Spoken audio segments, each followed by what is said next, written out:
Now let's look at this fence bowling problem. So this is the problem. So you're throwing a bowling ball, but you have fences on the two sides so that the ball can bounce. And so according to this problem, the physics of the bouncing is if the incoming angle is alpha, then the outgoing angle is this guy, so arctangent of 2 tangent alpha. And your goal is to bounce exactly k times, and then exit this path at exactly the middle. So you want to hit the center um, I guess to get maximum score. So the question is we need to choose the starting angle beta. So this beta is essentially will be the same as this alpha. Yeah, I think your first instinct is probably to do bisection, because if you choose an angle that is small, then it will, after the bouncing k time, it may not reach that point. If you choose an angle that's too large, then it will go beyond. So once you decide to do bisection, there are still kind of a few different ways to do it. So as Riley also explained discussed this problem. So it's easier to just bounce k times and then check what is where you end where your bowling ball will end, and then if it's whether it's too short or too far. And to make the code of that easier to write, it's actually it's really helps to think in terms of the middle. So you draw a line down the middle in this aisle, and then you realize the first bowling area you will travel some distance here, and then after it's bound, you travel some distance here.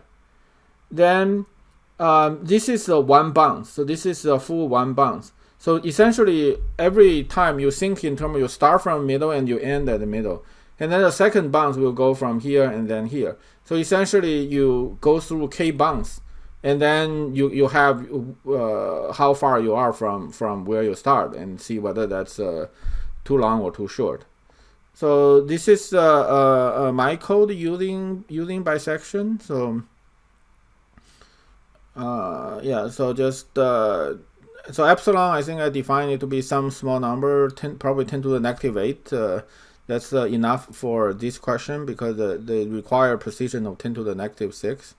The 6 digit after decimal point must match. So just going through k time, bounce k time, the distance for the first part is this guy. So tangent times half of w, and then the angle changes. So after bouncing, angle changes, and then it's the same thing. So the second half. So calculate this half, change angle, calculate this half. And if the distance is too long, we reduce the angle. If the distance is too small, we increase the angle. Yeah. So if it's, I think there might be, there's possibility you might actually hit equal. So it's finite precision, even though it's a double number. So there's a chance that equal. So in that case, you're done. Otherwise, you're done when high and low are too close, because the answer will be the same for the precision we care. So then this just change the radian into the degrees, which is what they ask. So that's my code for this problem. So this formula, this arctangent 2 thing, actually also give rise to a math solution. So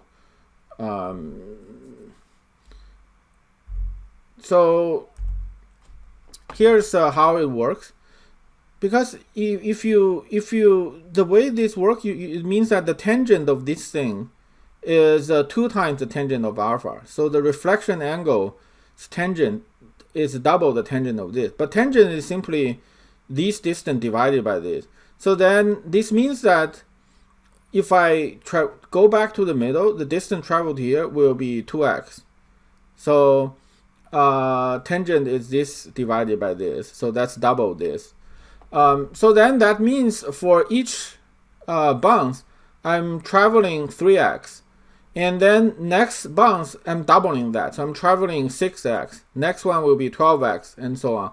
So it's a geometric sequence. So if this is, if I consider this first segment 3x as 1, then I'm traveling 2, 4, until 2 to the k minus 1.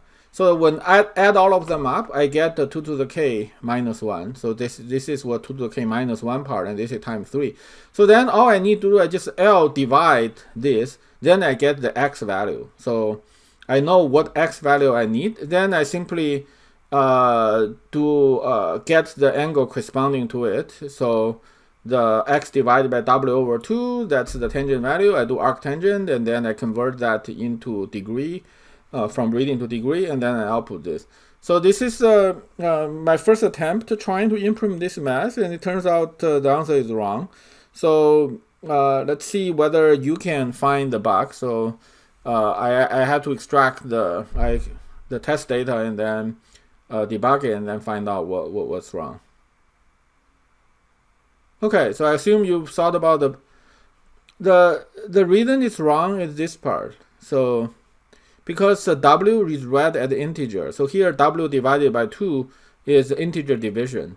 So then this is actually, I guess it could be I could actually get divide by 0 here, but I think for the test, the first error I encountered is just a wrong answer. So this code fixed that problem. So by reading this as double, reading w and l as a double, so then this code passes.